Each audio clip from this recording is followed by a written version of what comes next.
If there's one thing that I've learned over the last few years, it's that the PSP doesn't get enough love.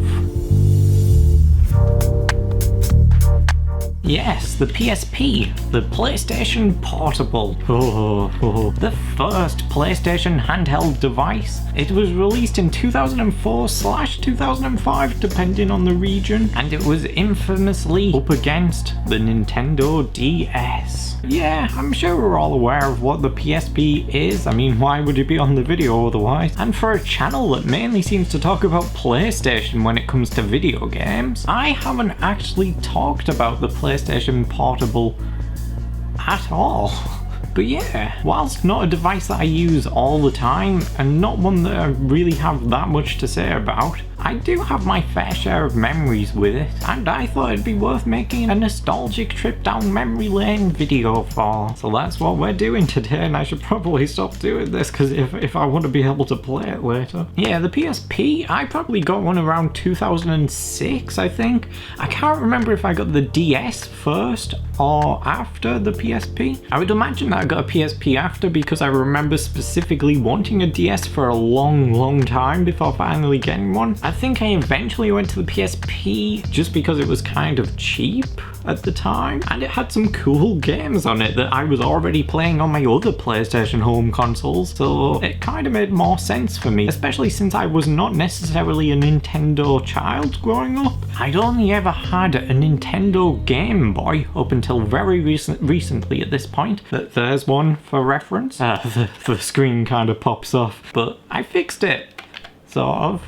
So I was still relatively new when it came to handheld video game consoles, and it's probably safe to say that I didn't really have many high expectations, but this was a big deal to me when I first got it, because unlike the DS and especially the Game Boy, this kind of felt more like the level of gaming that I was kind of used to from my home video game consoles, which were mainly the PlayStation 2 and PlayStation 1. Obviously they're nothing in comparison to like the PlayStation 3 or PlayStation 4, but they were quite good. And speaking of memories, I still actually remember the very day I bought my first PSP. I believe it was my local game shop. Yeah, it was either Game or Game Station. But do you remember Game Station? But I think it was Game. And of course I made sure to get a game or two for obvious reasons. I remember getting The Sims 2 as one of my first games, as The Sims 2 was already a favourite of mine coming off the PC and the PS2, and I believe I also picked up a copy of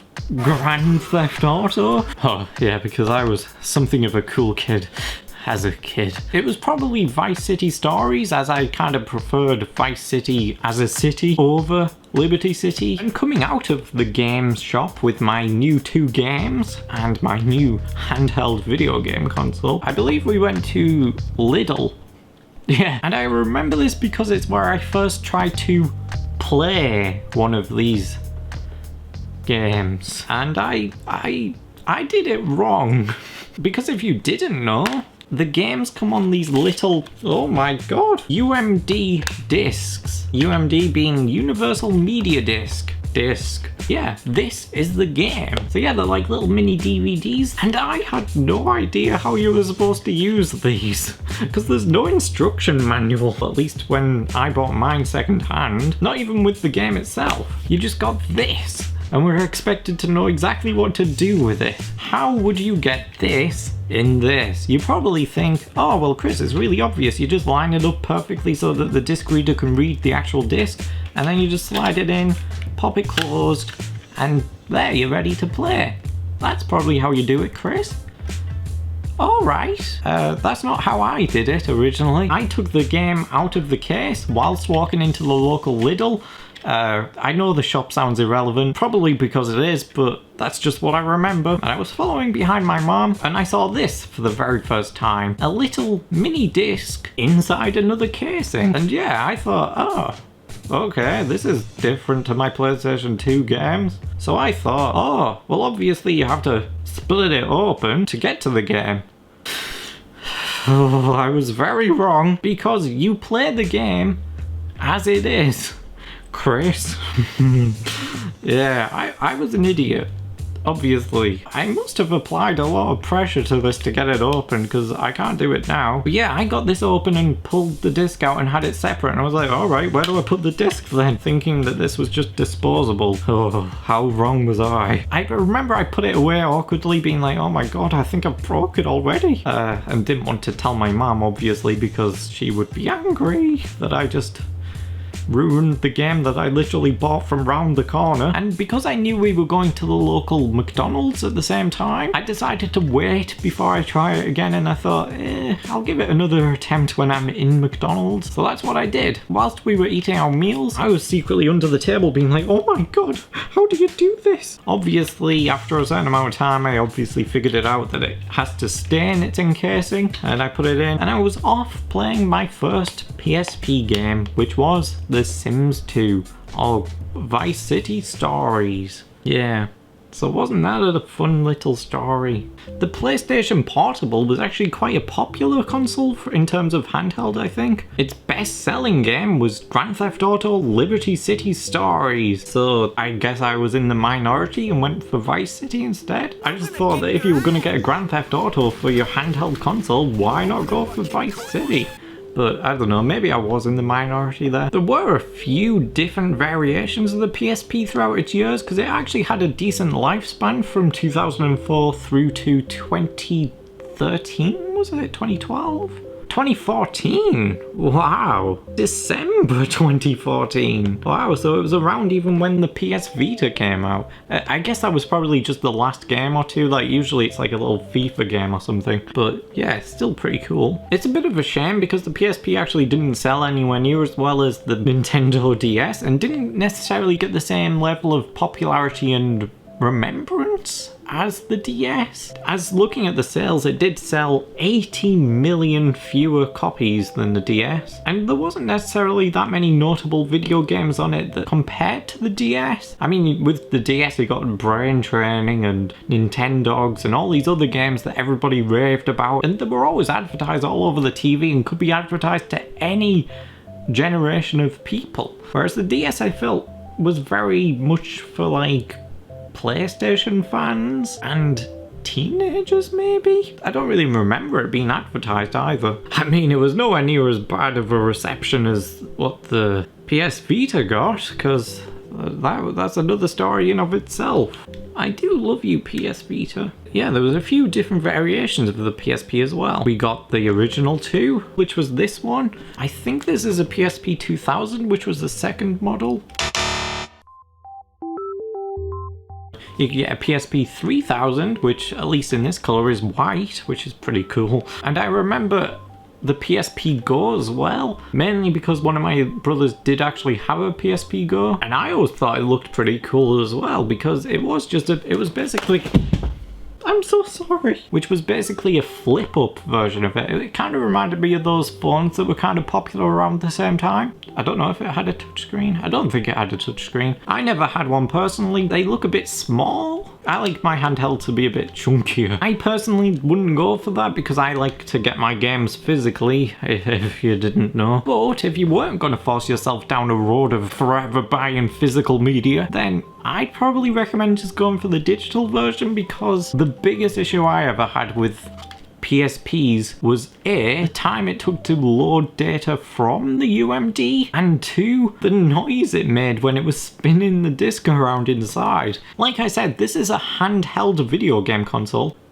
with discs to play the games on. Even PlayStation went back to cartridges after this because it is just a bit too much for a handheld. I mean, I think it's pretty cool how they managed to pull it off in terms of aesthetics, because I think the PSP is a very nice looking handheld console, but my god, were they loud. I have a lot of vivid memories of playing The Sims 2. Oh, I felt like I was thinking in Simlish by the end of it, because just that twirling was just, it just sounds like something grating away at your brain the whole time. I don't think the PSP Go has that issue because obviously it loses the physical media and doesn't have to spin a disc the whole time. So I probably, if we were back then, I probably would have recommended just going with the PSP Go. Obviously now, not so, because the digital store is down now, I think. However, I have kind of always wanted to get my hands on a PSP Go because you can mod them. and I think they seem really cool to be modded because you can pretty much emulate anything on them. Well, obviously not very recent games, but yeah.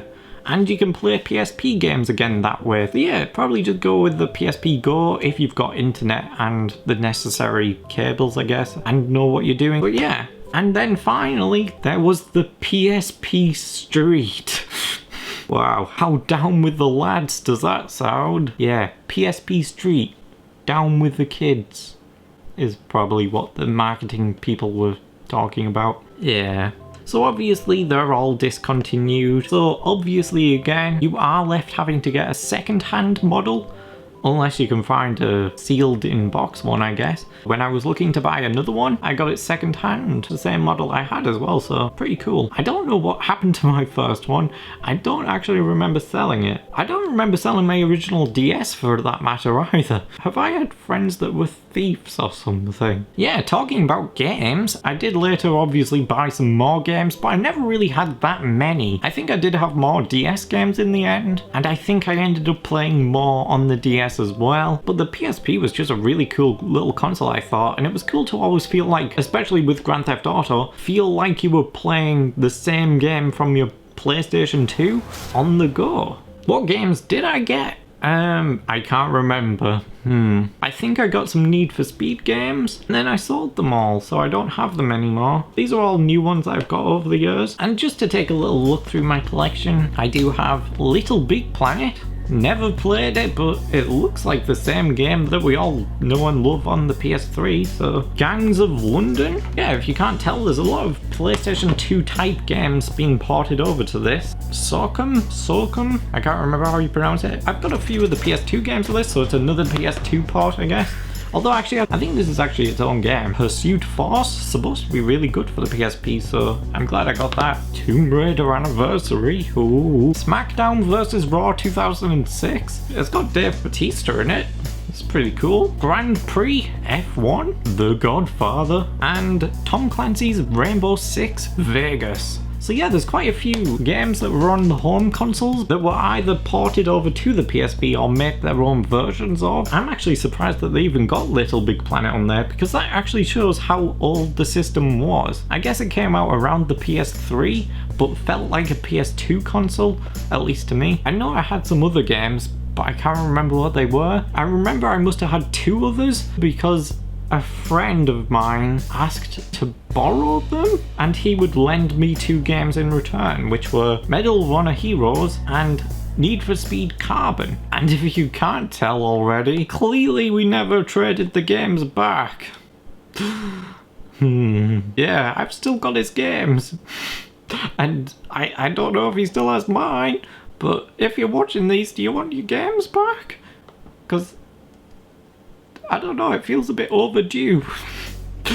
And anyway, another interesting thing about the PSP was that it wasn't just a games console. It not only played music, but movies. This was something that blew my mind away when I first was kind of hearing about the PSP. It was through another friend, and they were physically released for the console as well, in their own packaging. I have 3 of them. Obviously, if you're going to get 3, you would go with Spider-Man 2, Casino Royale, and Scooby-Doo the movie. Yeah, this is kind of a feature that I kind of feel like people forget about the PSP. We kind of take it for granted these days that little handheld devices will play movies as well, because we can do it on our smartphones, for example, nowadays without any effort. But the interesting thing about these is that these weren't just compatible with a handheld video game console, they were made for the handheld video game console. I don't know if many people actually got these. This is actually a little bundle I got with my PSP when getting it off eBay. I got a few games as well, but these came with it. And honestly, I think it's a great pack of movies. But the obvious question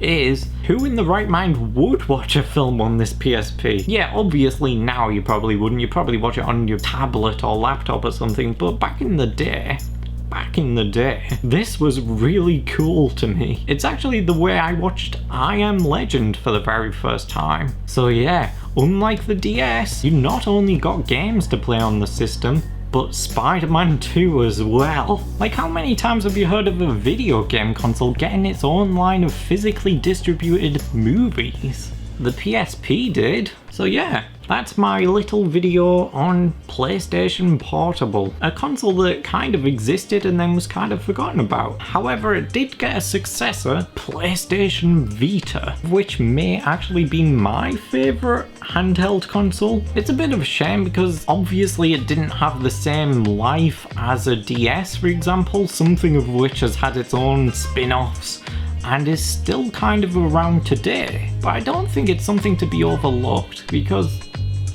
the PSP still has a lot going for it, in my opinion. I mean, it does seem very obvious now. You slit it open, pull it back a bit. Oh, there's already a game in it. Lara Croft Tomb Raider Anniversary. Of course.